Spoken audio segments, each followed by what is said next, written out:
tonton nganggo Permana Jati kowe ya tetep Bagong, kowe ya tetep Bagong. Lah kok dadi kowe dadi pendhita ning pertapan tebing miring kene? Kawruhmu kuwi apa? Ngelmumu kuwi apa? Lah kok dadi kowe wani medhar kawruh dadi madheg pendhita ning pertapan tebing miring kene, Bagong? Nuwun sewu sadèrèngipun sami wilujeng to. Wah.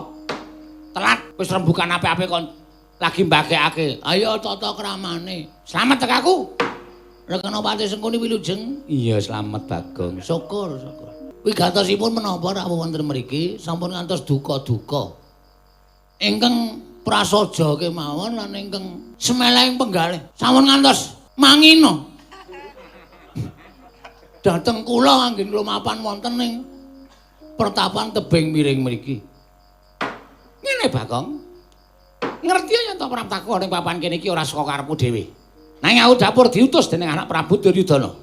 Lho, diutus dening Sinun Prabu Duryudana. Ya. Ngerti ya, yen wis ana 3 sasi iki, 3 candra iki, anak Prabu Duryudana kuwi nandhang roga. Lho, malah apik sehat. Pun nonton 3 sasi anak Sinun Prabu Duryudana berolahraga. Nandhang roga iki tegese lara. Ora gawe macem-macem kowe sing nanti rembugan karo piyayi kok misak kepenak dhewe. Sabar Kakang Durna, sabar. Bagong niku nek ngendika nggih kaya ngoten niku. Tegese nandhang roga kuwi lara. Lara.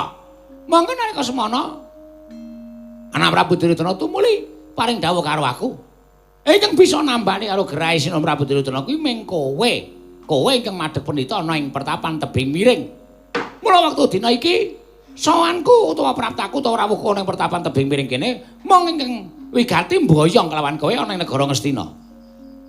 Nek kowe gelem tak boyong ngaturake panuwun ingkang tanpa pepindhan dene ora. Oh, yen ngapa kudu Begawan Durna meksa karo Begawan sapa jenengmu? Bawarsari. Bawarsari supaya prapta ning pertapan utawa ning negara Ngastina kanthi sarana tak jiat yen perlu tak bondo tangan tak krincung sikilmu Panakawan.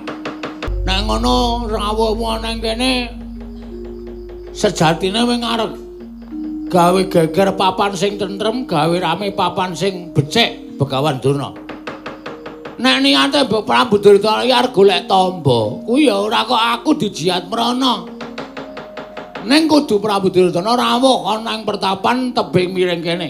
Nek sampeyan jiat karo aku supaya aku suwane negara Ngastina lah sing kapitunan cantrik-cantrik liyane sing padha kapitunan merga kelangan karo aku.